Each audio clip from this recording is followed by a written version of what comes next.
Civil Service Exam Math Reviewer number 45 and 46, tungkol pa rin tayo sa percentage problem. Okay, so pause the video and try to answer bago panoodin ang solution ko. Okay, so number 45, address is marked 25% off at a clearance sale. How much is the clearance sale price if the dress was regularly sold at 850 pesos? Okay, so gawan lang natin ito ng equation. Ina-analyze natin mabuti ang problem.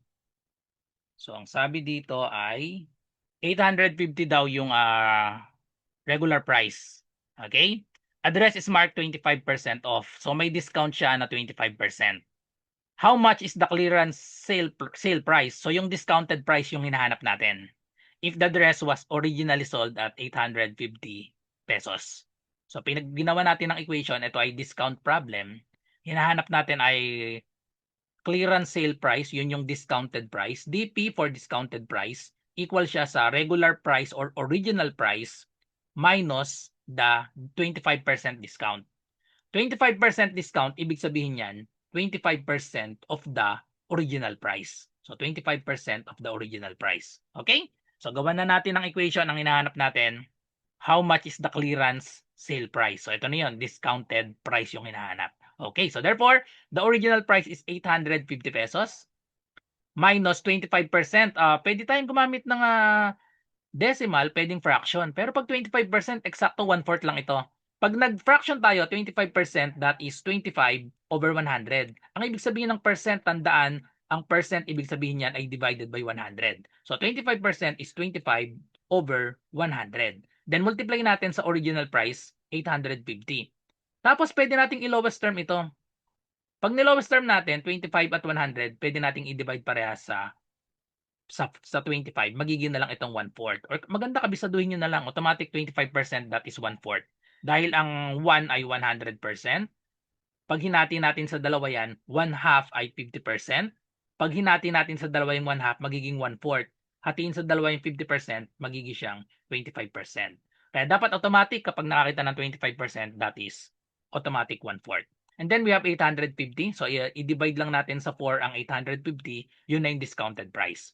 So therefore, we have 850 minus 850 divided by 4.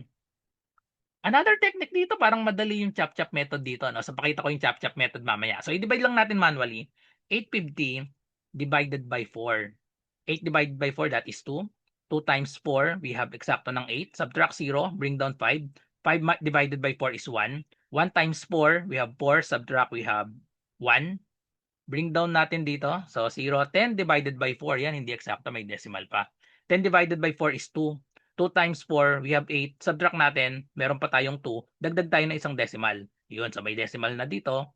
212.50 ito. So bring down natin ito, 20 divided by 4, eksakto na siyang 5. 5 times 4 is 20. So wala nang remainder ito, 0 na ito. Dagdagan natin isang 0 dahil pag pera pinag-uusapan dapat 2 decimal places. So 850 minus 212 and 50 cents. Dahil may 50 cents, i-vertical natin. Subtract lang natin. 850 minus 212, 50. 50. So therefore, maglagay tayo ng dalawang 0 dito. So pag nagsasubtract tayo, so ayusin na natin ito. 0 minus 0 ay 0. Borrow tayo. Itong 0 magiging 10. Itong 0 dito magiging 9. Itong 5 dito ay magiging 4. Then, subtract na natin. 10 minus 5 is 5. Itapat ang decimal point. 9 minus 2 is 7. 4 minus 1 is 3. And then 8 minus 2 is 6. So therefore, the answer is letter C, 637 pesos and 50 cents. Or another dito, 25% ng 850, pwede tayong mag-chop-chop method. Pwede natin yang gawing 10%, 10%, tapos 5%, 25% na yon para madali nating makuha itong 212.50. Ang 10% ng 850, that is 85. Another 10% is 85. Tapos pag hinati natin yung 85, 5%, kalahati ng 10. So, ibig sabihin, 5% ng 850, kalahatiin natin yung 85, magiging itong 42.50. 42.50. Tapos, pag inad natin yan, so may 0.50 tayo dito, then i-add natin, magiging 212 din ito. Tingnan natin. 5 plus 5 plus 2, so we have 12 carry 1. Tapos 8, 8, 16 plus 4, 20 plus 1, so we have 21. So, same answer, 212 pesos and 50 cents yung discount. Yan yung discount. So, therefore, ang Ang discounted price, subtract natin sa original price, kaya 637 pesos 50 cents, letter C. Okay, so next number 46. Burahin natin. The original price of a pair of jogging pants was 300 pesos. What was the rate of discount after paying 195? So rate of discount naman ang hinahanap natin dito. Para makuha yung rate of discount, kunin muna natin yung discount. So 'di ba sabi original price daw, original price of the jogging pants was 300 pesos. Original price ay 300 pesos. What was the rate of discount after paying 195? Yung 195, ito na yung discounted price. Discounted price ay equal sa 195.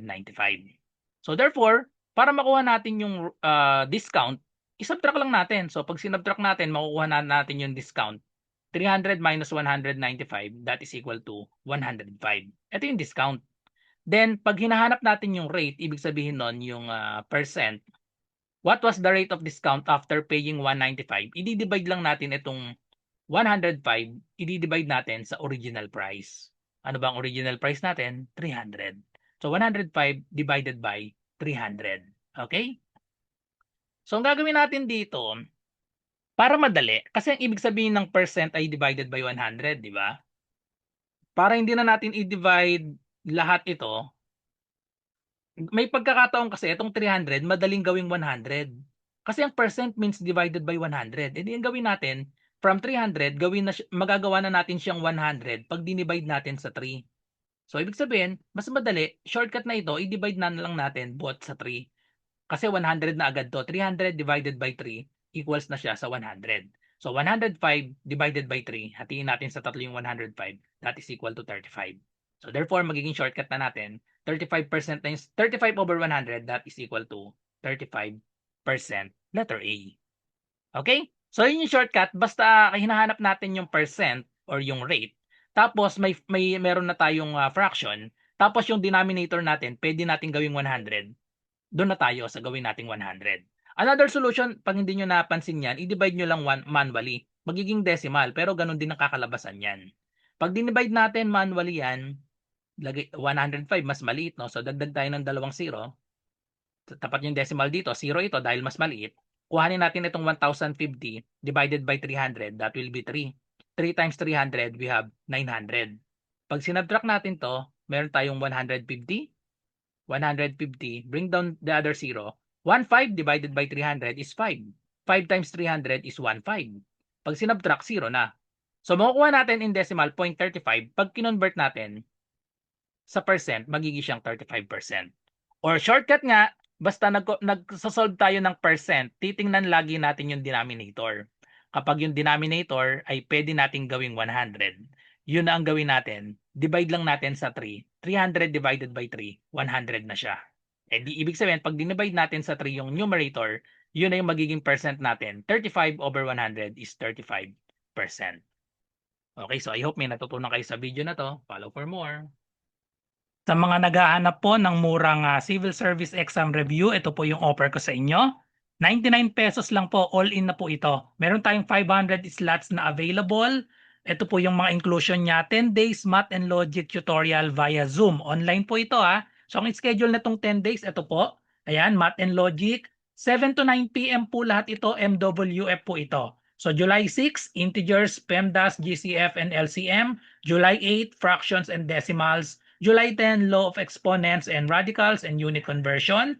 July 13, number series and number analogy. July 15, basic algebra. July 17, percentage, ratio, and proportion. July 20, word problems. July 22, data interpretation. July 24, logical reasoning. And July 27, abstract reasoning. So, madadaanan po natin lahat ng mga math and logic. Meron din tayong Google Forms reviewer sa ibang subjects, kagaya ng verbal ability, analytical ability, general info. Marami rin tayong mga 150 item na mock test. Then may only replay din po tayo ng past session. Ito pong mga Zoom meetings natin, recorded po yan sa exclusive na FB group natin. So ano pong inaantay nyo? Mag-message lang po kayo sa akin dito sa aking FB RJ Enseñado.